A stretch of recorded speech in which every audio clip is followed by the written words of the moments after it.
All 27 of the cities Italy's health ministry monitors for heat danger were placed under red alert this week, the highest warning level that exists, marking the first time in the history of that monitoring system that every single city has hit maximum warning at once. That's the headline number behind a heat wave that's now toppled a national temperature record in Austria, forced Hungary to scale back operations at its only nuclear plant,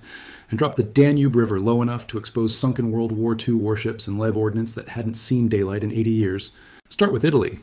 since it's currently the epicenter of the public health response. The Health Ministry's daily heat bulletin covers 27 major cities, from Trieste in the northeast to Palermo in Sicily, and as of this week, every one of them, including the last two holdouts, Messina and Reggio Calabria in the south, has been placed under what Italian authorities call Bollino Rosso, red alert, the top tier of a 4-level warning system. A red alert isn't a routine advisory. It signals a potential health emergency in which high temperatures pose serious risk to the entire population, not just to elderly or medically vulnerable residents. Part of what's making this particular wave so dangerous is that nighttime temperatures in several cities are refusing to drop below 25 degrees Celsius, denying people the overnight recovery period that human bodies normally rely on to recover from a hot day before the next one begins. That combination, daytime heat that doesn't ease and nighttime heat that doesn't either, is precisely the pattern public health researchers associate with the sharpest rises in heat-related mortality. Since it's cumulative exposure without recovery, rather than any single extreme day, that tends to be most dangerous. This is Italy's 4th heat wave of the summer, and it's being driven by a North African anticyclone, a high-pressure system that has settled over much of the Mediterranean since late spring and kept recurring rather than breaking down and moving on. Temperatures have pushed above 40 degrees Celsius, 104 Fahrenheit, in multiple countries, and the images coming out of Rome this week show tourists sheltering in whatever shade they can find near the Colosseum, while officials in cities across the country have opened cooling centers and issued the kind of practical guidance you'd expect during a public health emergency. Drink water constantly, wear a hat, and stay near shelter wherever it's not so hot outside. That advice sounds almost too simple to matter, but Italian officials have been consistent in describing it as literally the difference between a manageable summer and a public health crisis playing out in hospital emergency rooms. Pope Leo's visit to Assisi in central Italy this week captured the scale of what ordinary people are dealing with. Crowds gathered under a scorching sun, equipped with hats and hand fans just to attend, a small but visible illustration of how thoroughly this heat wave has reshaped daily life and public gatherings across the country, even for events that would normally draw large outdoor crowds without a second thought. Austria, meanwhile, set an all-time national temperature record this week, with Geosphere Austria recording 41.2 degrees Celsius, 106.2 Fahrenheit, in the village of Bad Deutsch-Altenburg near the Slovak border. Austria is simultaneously facing severe drought conditions, part of a broader pattern playing out across Central Europe where extreme heat and water scarcity are compounding each other, rather than occurring as separate problems. The compounding effect is most visible right now on the Danube, Europe's second longest river, which flows through 10 countries and has become the clearest single illustration of how this heat wave is reshaping the physical landscape, not just the daily comfort of the continent. In Budapest, the river fell to just 10 centimeters, far below the previous record low of 33 centimeters set back in 2018. Authorities in Hungary have said they expect to reduce operations at the country's sole nuclear power plant, as a direct consequence of record low water levels on the river, since the plant, like many others across Europe, depends on a reliable supply of river water for cooling. That's a detail worth sitting with. A heat wave, severe enough to constrain nuclear power generation, is also, by definition, a heat wave straining the electricity grid at precisely the moment demand for air conditioning and cooling is at its highest. Hungary and Romania have separately responded by switching off decorative lighting on some of their most recognizable buildings, a visible, symbolic energy-saving measure layered on top of the more consequential operational changes happening at power plants. The falling river has also been pulling history up out of the mud. Near the Serbian-Romanian border, the wreckage of a World War II-era warship became visible on a sandbar that's normally fully submerged, part of a larger fleet, estimated at up to 200 vessels, that Germany's Black Sea Fleet deliberately scuttled along the Danube in September 1944 to slow the advance of Soviet forces. Serbian President Aleksandar Vučić announced that authorities raised one of those ships for the first time in 80 years this week and said Serbia plans to salvage as many as 80 of the sunken vessels, some of which are still believed to be carrying unexploded ordnance, promising a cleanup effort that he said could eventually make the Danube's waters in Serbia as clear as those in Vienna. A local meteorologist in Serbia noted the Danube is running more than 3 feet below its typical level for this time of year, adding that a meaningful recovery would require several consecutive days of widespread rainfall, a weather pattern that, as of this week, isn't in the forecast. Further upstream in Slovakia, police recovered and safely detonated a roughly 700-kilogram unexploded British bomb that surfaced as the river receded, identified as a naval air mine dropped by Britain's Royal Air Force in 1944 as part of a campaign to disrupt German river traffic. It was loaded onto a specially modified fire truck fitted with a protective sandbed and transported to a 5-meter-deep pit before being safely destroyed. A German military motorcycle was separately found exposed in the receding water near Budapest, another small artifact of the same historical layer the Drought keeps uncovering. Wildfires are the other major front of this heatwave, and they're burning across a wide stretch of the continent simultaneously rather than in any single concentrated area. In Serbia, a blaze has burned through roughly 300 hectares of pine forest. France and Spain remain the most severely affected countries overall, continuing to battle fires that have been a recurring feature of this heatwave since it began building in late spring. Croatia has seen its own version of adaptation to the heat. Along the coast near Split, with air temperatures above 40 degrees Celsius over the concrete of the old city walls, tourists have taken to the sea in unconventional ways, including horseback riding directly in shallow coastal water rather than on the beach beside it. A small but telling image of how thoroughly ordinary summer routines have had to bend around conditions that keep breaking records rather than settling into a predictable seasonal pattern. It's worth understanding why this particular heat wave has proven so persistent, rather than simply passing through the way a normal summer hot spell would. The high-pressure system driving it, the North African anticyclone parked over the Mediterranean, functions essentially as a lid. It suppresses cloud formation, blocks rain-bearing weather systems from moving through, and allows the sun to bake the same ground day after day without interruption. Systems like this are known for their tendency to persist rather than resolve quickly, which is precisely why this has become Italy's 4th distinct heat wave of the summer rather than a single isolated event, and why forecasters and public health officials across the affected countries have been consistent in warning that this pattern is becoming more frequent and more intense as the broader climate continues to warm, not a one-off anomaly confined to this particular summer. The practical consequences extend well beyond personal discomfort. Public health systems across the affected countries are absorbing the strain of treating heat-related illness in vulnerable populations, particularly elderly residents without reliable access to air conditioning, which remains considerably less common across parts of Central and Eastern Europe than in regions with a longer history of dealing with comparable summer extremes. Power generation and transport networks are being tested simultaneously, as the Hungarian nuclear plant situation illustrates, with reduced river flow constraining exactly the infrastructure that's needed most during a period of peak electricity demand,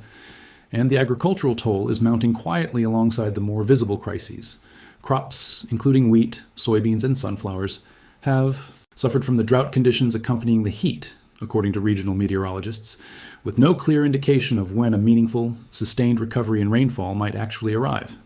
For now, the heatwave shows no sign of easing. Water levels on the Danube aren't expected to recover significantly in the coming days or weeks, with little substantial rainfall currently forecast across the affected region.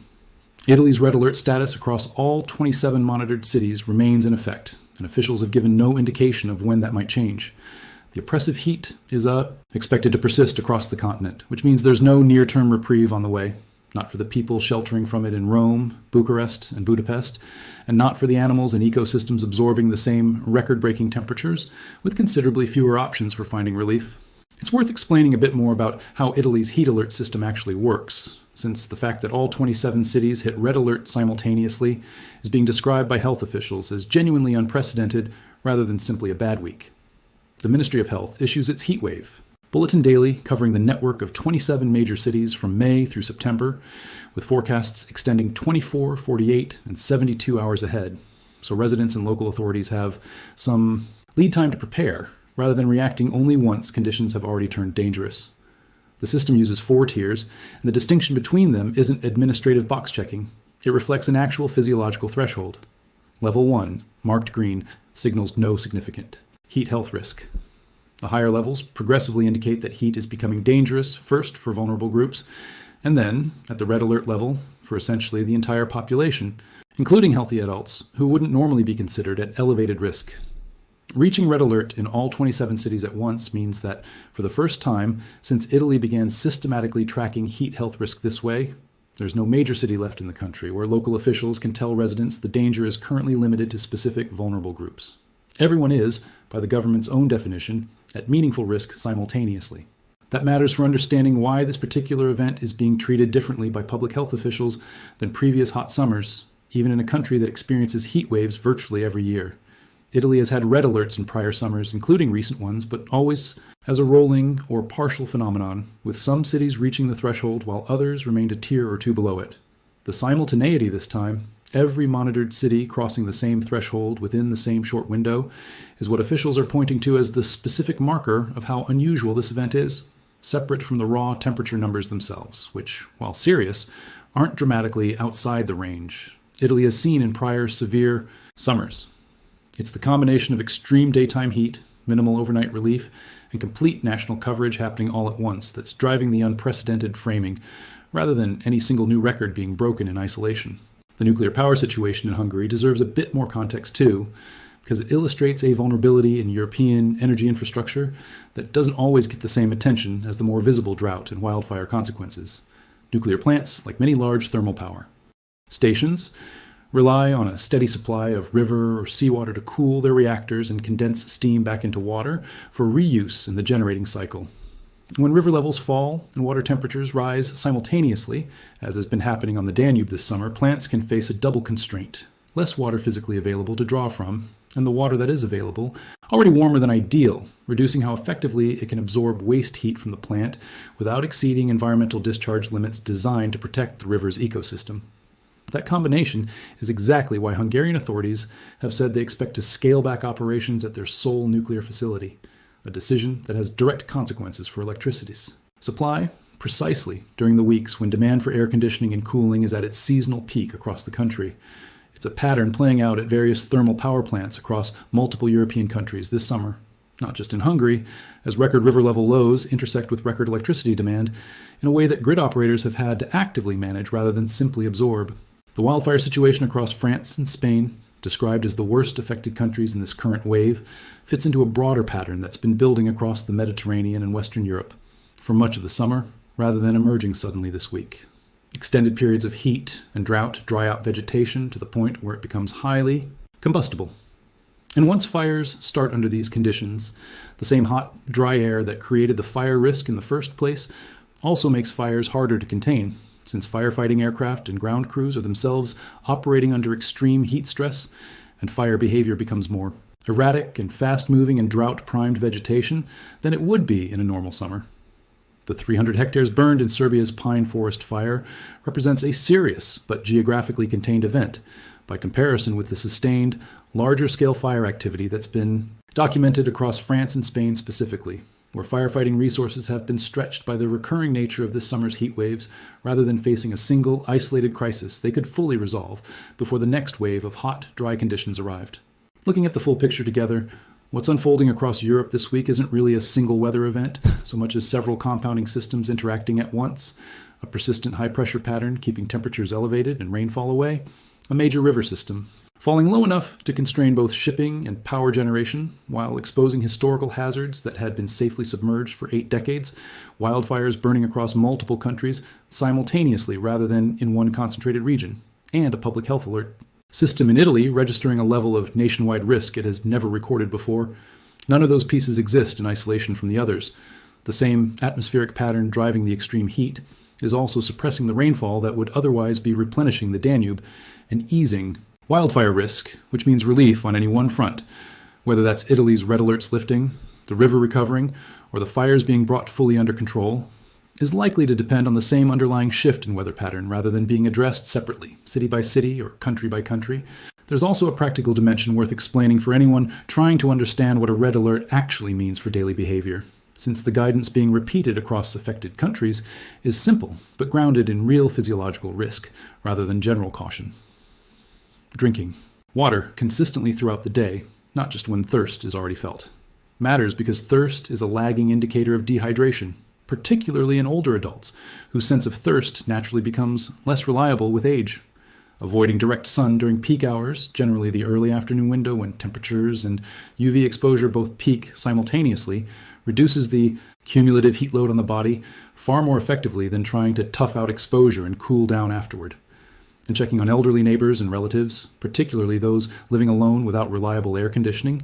has been specifically emphasized by Italian officials this week, since heat-related deaths disproportionately affect isolated elderly residents who may not recognize the early symptoms of heat exhaustion in themselves, or may be reluctant to seek help until symptoms have already become severe. The economic dimension of this heat wave is also becoming harder to separate from the public health story as the summer progresses. Reduced river navigability on the Danube, driven by the same record-low water levels exposing the wartime wrecks, has already begun slowing commercial trade along one of Europe's most important inland shipping corridors. According to regional officials, with barge traffic constrained by water depths too shallow to safely accommodate normal cargo loads in multiple stretches of the river, agricultural losses from the accompanying drought, affecting staple crops including wheat, soybeans, and sunflowers, across the Danube basin, compound a set of economic pressures that extend well beyond the immediate cost of emergency cooling centers, additional healthcare capacity, and firefighting resources being deployed across multiple countries simultaneously. Taken together, the numbers being discussed by regional meteorologists and officials, record low river levels, agricultural stress across staple crops, and constrained power generation capacity precisely. During peak demand, paint a picture of a heat wave whose consequences will likely continue accumulating for weeks, after the immediate red alert conditions eventually ease, rather than resolving cleanly the moment temperatures finally begin to drop. For the moment, though, the immediate story remains the one playing out in Italian cities this week. Every major population center in the country, under the same maximum warning simultaneously, residents adapting daily routines around the hottest hours, and no clear end in sight until the broader atmospheric pattern responsible for this fourth heat wave of the summer finally breaks. Whether that break comes within days or drags on for another several weeks is, for now, genuinely uncertain, and officials across the affected countries have been careful not to promise a timeline they can't actually deliver.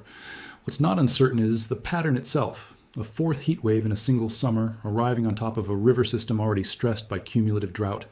is not the kind of event that resolves the way a single hot week normally would. It's the kind that keeps testing the same infrastructure, the same emergency response systems, and the same vulnerable populations repeatedly, with less recovery time between each round than the summer before it offered.